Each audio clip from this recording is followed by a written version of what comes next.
çözüldü, sır çözüldü. Aşkın ateşi harlandı, sır çözüldü. Gelsin gayrı gelecek olanlar, hayal kurup fırsatı kuşananlar.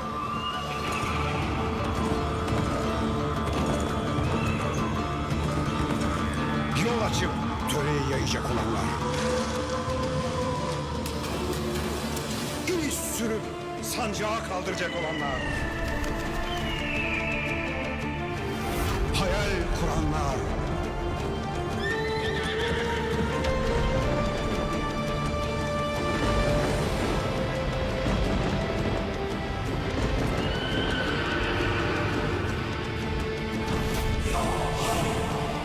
Yol açanlar.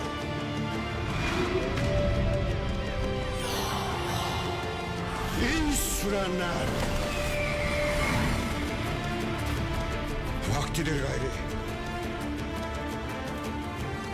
Vaktidir gayri.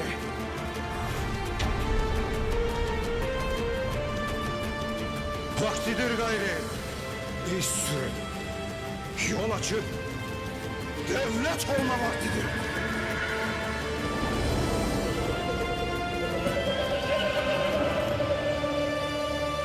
Kuruluş Osman yeni sezonuyla yakında ATV'de.